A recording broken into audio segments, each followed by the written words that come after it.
Welcome trainers to the ultimate guide for Gardevoir in Pokemon Unite. Gardevoir is a long-ranged bomb attacking mage with an expert difficulty to play. Now let's jump in first to looking at each and every ability this Pokemon can use so we can understand exactly what we want to do in the arena. Now up first we're going to start off as level 1 Ralts, and we get two options to choose for our first move. Our choice is between Confusion and Teleport. I recommend taking Confusion first as it is the move that gives you more damage, whereas Teleport is a dash. Now let's take a quick look. First up, Confusion attacks straight in the designated direction. A small tip for this move is to, if you are going into a lane, which you normally should be, to hit both Ambipoms on the way up. Also, just a basic straight attacking move can go through walls and does an okay amount of damage, but is honestly pretty weak, and Gardevoir's biggest weakness is that it's pretty squishy and weak on damage in the early game. Up next we have Teleport. This is our dash that I mentioned we can get at level 3, and Teleport has the user warp to the designated area, increasing the damage dealt by one basic attack after warping. Now I will say, if you want to maximize damage in the early game, be sure to turn on your third basic attack indicator so that you can use a third basic attack, then teleport to use another boosted basic attack. Not crazy damage, but it can help you secure those farming wild Pokemon just a little bit faster. Now let's move up to level 6 where we really get to start to have some fun. We evolve into Kirlia and we get to choose between Psyshock and Future Sight. Both of these moves are good, but in my opinion, Psyshock is the stronger of the two, so let's take a look at that at first. Psyshock is an area of effect attack that attacks with 3 bombs in a row. It attacks the designated location 3 times. This move's cooldown is reduced each time one of those attacks hits an opposing Pokemon. Also at level 12, this upgrades to Psyshock Plus, which increases the damage this move deals each time one of its attacks hits. So if you can actually stack up 3 hits, it's going to be very nice. Now one thing to note with Psyshock is it might seem random about where this move goes after you place the first one, but the way to control it is that it actually follows your movements. For example, if you place your first Psyshock and then move away from the enemy, your second and third Psyshock will also move away from the enemy. You can notice after you cast your first Psyshock a little yellow ring around the ground. That is where your next Psyshock is planning to be placed. You obviously don't have a ton of movement on where it goes, as you can't move that fast between the strikes, but it's something to pay attention to, and it's an essential skill to master if you are going to be playing Psyshock, Kirlia / Gardevoir. So just to sum it up, whichever direction you move, the Psyshock Blast will move along with you. Now your other option, which I do see some people picking up, I do think it's a viable option, is Future Sight. It's a similar area of effect attack, but Future Sight sets a delayed explosion. Important to note, when the explosion hits an opposing Pokemon, it reduces this move's cooldown. So instead of the damage buff, you get the cooldown debuff, or buff, whichever you would call it. So Future Sight does about the damage of 1.5 Psyshocks. That is why I overall take the Psyshock, because if you can land even 2 of the 3 blasts for Psyshock, you will get more damage. But Future Sight does also have that ability cooldown, which can overall increase the damage over time. You can upgrade this move at level 12, which resets this move's cooldown completely when the explosion hits an opposing Pokemon. So at level 12, this move is extremely strong. So as I said, both of these moves are very nice. They're both pretty similar in that they are an area of effect attack, and they both pair pretty well with the move I'm going to recommend next. At level 8, we get to upgrade a move again. We, however, do not upgrade to a Gardevoir just yet, but we are going to choose between Psychic and Moonblast. Now, I highly recommend you take Moonblast in this situation. I think it's by far the better of the two moves, so let's start there. Moonblast has the user attack while moving back to create distance. When this move's blast hits, it deals damage to opposing Pokemon in a cone and leaves the opposing Pokemon closest to the user unable to act for a short time. So there's a lot of really powerful things going on here. Up first, the thing that I think is most important is that you are getting a stun on the first enemy you hit. The reason this is so great is it pairs excellently with either Psyshock or Future Sight, allowing you to nearly always hit whatever move you're using. with the Moonblast stun combo. Now, some other things you're getting in addition is it is also a little bit of mobility. You get just this little mini dash off of Moonblast in the opposite direction than what you're using it as. So this is an extremely effective escape tool. If you're being chased down by a Lucario, you Moonblast, they get a temporary stun, and you also get a little dash for casting your move, making it super hard to catch up to you without a really nice gank. Now also, just a little bonus, if you hit that Lucario, for example, all the Pokemon behind Lucario are going to get hit by a spray that effectively is going through whatever Pokemon you hit.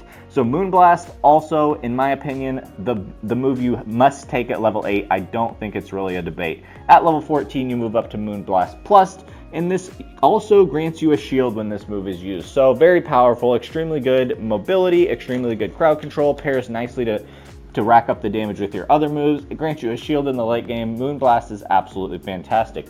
Now, I will still go over Psychic so that you can test it out if you don't want to take my word for it. Psychic, after hitting an opposing Pokemon or traveling its maximum distance, deals damage over time to opposing Pokemon in the area of effect and decreases their movement speed for a short time.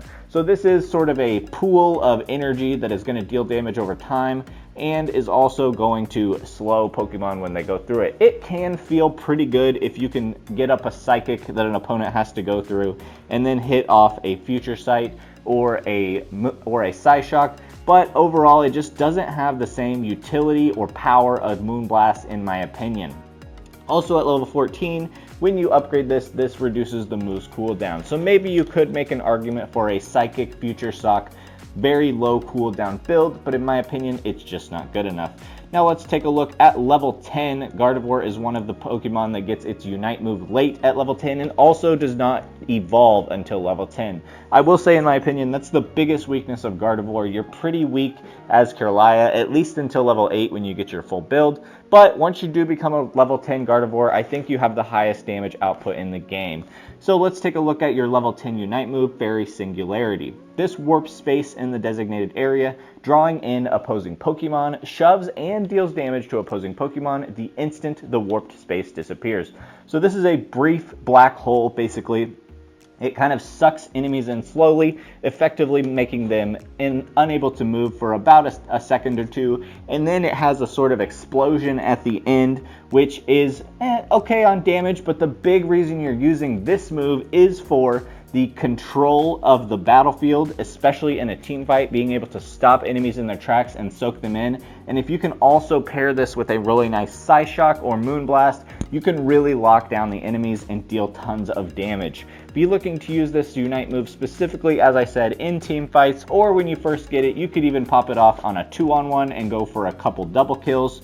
But Fairy Singularity is a very nice Unite move with the kit. It also gives Gardevoir that buff that we see on some Pokemon where you get increased move speed and attack speed. So right after this ability, you're also going to be able to crank out more damage than you normally would.